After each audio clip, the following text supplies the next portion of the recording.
अस्सलामुअलैकुम। आज का हमारा टॉपिक है components of a time series.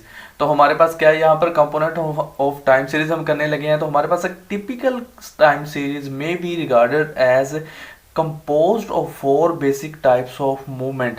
तो हम क्या कह रहे हैं, हम कहते हैं कि टिपिकल टाइम सीरीज, ठीक है, उससे हम क्या रिगार्ड कर रहे होते हैं कि वो मुश्तमिल हो रही होती है या जिसके ऊपर वो हमारे पास कह सकते हैं कि यानी कि कंपोज हो रही होती है, मिलकर बनी होती है किससे, और फोर बेसिक टाइप्स ऑफ हमारे पास क्या होती है, movements. Four basic types of movements. तो वो four basic types of movements क्या हैं, उन्हें हम usually component of time series कहते हैं। यानी कि आपको अगर ये कह दिया जाए कि कंपोनेंट्स ऑफ टाइम सीरीज या आपको बेसिक टाइप्स ऑफ मूवमेंट्स, तो ये दोनों एक ही चीज़ है। यानी कि बेसिक टाइप्स ऑफ मूवमेंट्स वो भी फोर ही होती हैं और वो यही हैं, और कंपोनेंट्स ऑफ टाइम सीरीज वो भी फोर ही और वो यही हैं। ठीक है, ये एमसीक्यूज के तौर पर आपके पास आ सकता है। अब हमारे पास वो फोर बेसिक टाइप्स कौन सी होती हैं, ठीक है, फोर कंपोनेंट कौन से होते हैं, वो हमारे पास एक होता है सेकुलर ट्रेंड, ठीक है, जिसे हम टी के जरिए इजहार करते हैं। फिर हमारे पास होता है सीजनल वेरिएशन, इसे हम एस के जरिए भी इजहार करते हैं। फिर हमारे पास साइक्लिकल फ्लक्चुएशन, इसे हम सी के जरिए इजहार करते हैं। And irregular and random variation, इसे हम आई के जरिए भी इजहार करते हैं।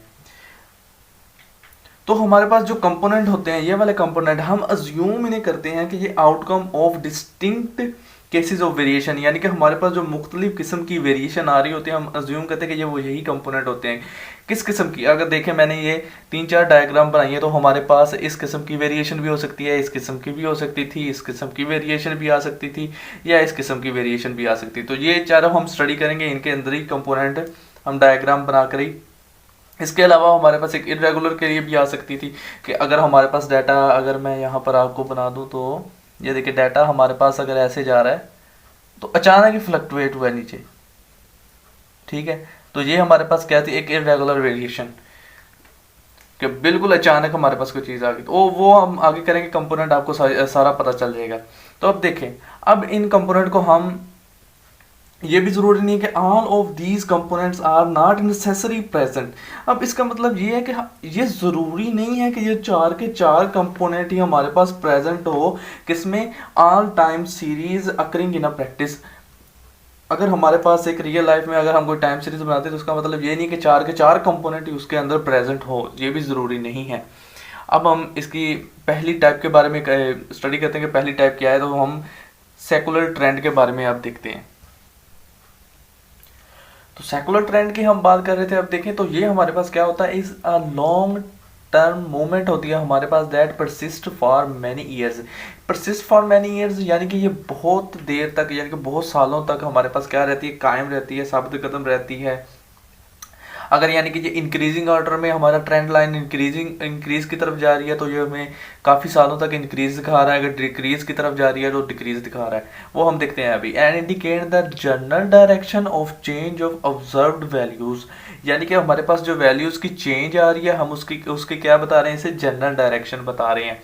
फॉर एग्जाम्पल, अब हम ग्राफ की तरफ देखते हैं। अगर मैं कहूँ कि यही डाटा मेरे पास क्या था, अगर मैंने एक ग्राफ बनाया कि एक सेलर है, उसने क्या किया, बैग्स ऑफ फर्टिलाइजर उसने सेल किए हैं, तो उसके लिहाज से हमने एक ग्राफ उसका ड्रा कर दिया है। तो अब देखें उसकी वैल्यूज क्या हो रही हैं, थोड़ा थोड़ा करके क्या कर रही हैं, अब यानी कि ऊपर की तरफ जा रही हैं। अब मैं उसकी अगर एक ट्रेंड लाइन बनाऊं, तो मुझे क्या पता चल रहा है, अगर मैं इसी ट्रेंड लाइन के देखूं, तो ये क्या एक इंक्रीज की तरफ जा रही है उसकी वैल्यू, यानी कि जनरल डायरेक्शन मुझे।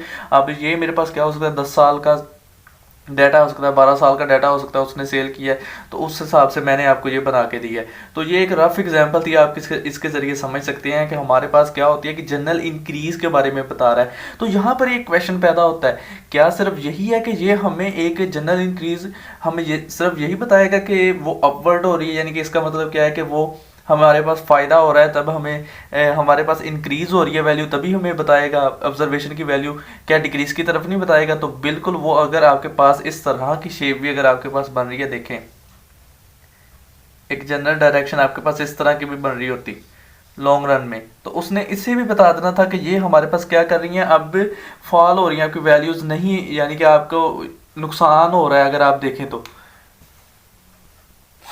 यानी कि हमारे पास यहाँ पर क्या होता है कि सेकुलर ट्रेंड हमें बोथ डायरेक्शन में चीज़ बताता है, इंक्रीज हो रही हो या डिक्रीज हो रही हो। तो अब हमारे पास यहाँ पर एक और चीज़ भी, अगर मैं इसे एक और तरीके से समझाना चाहूँ तो in other words it refers to a smooth curve.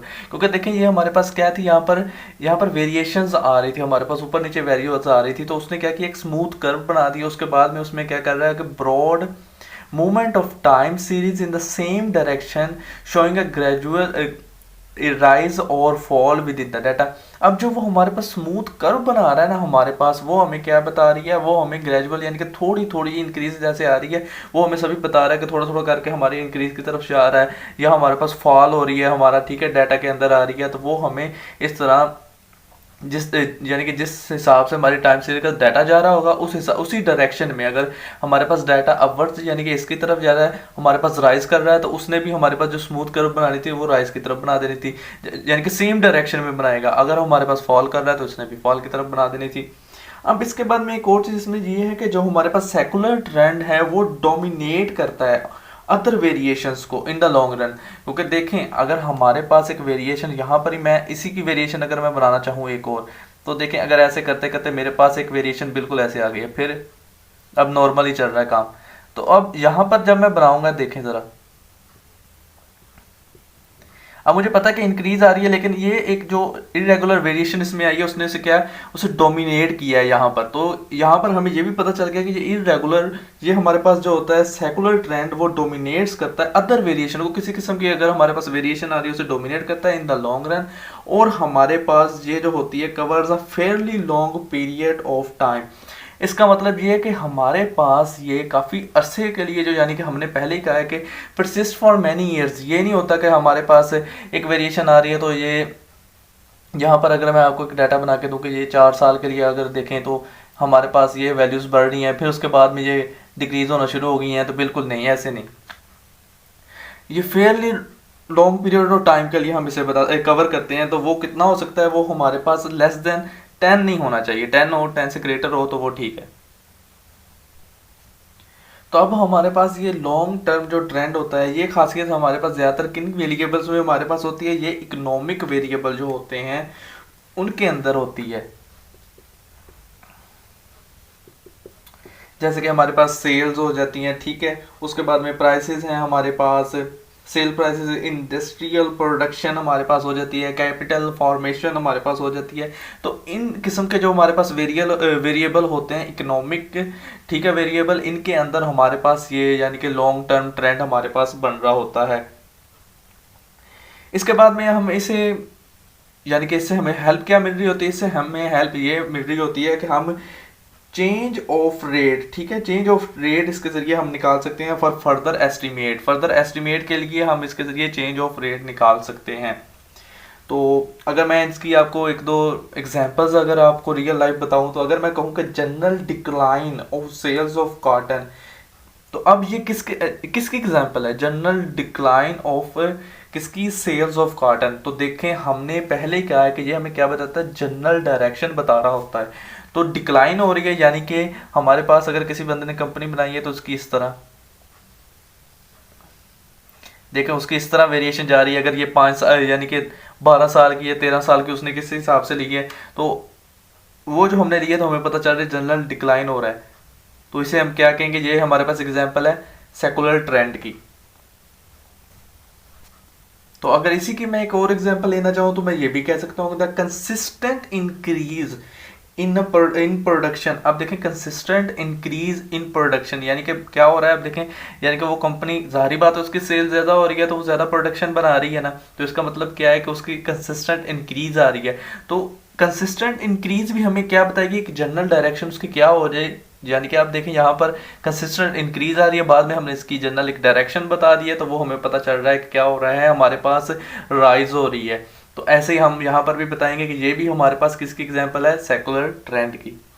तो आज का हमारा टॉपिक इतना ही था, आज के लिए इतना ही, अल्लाह हाफिज़।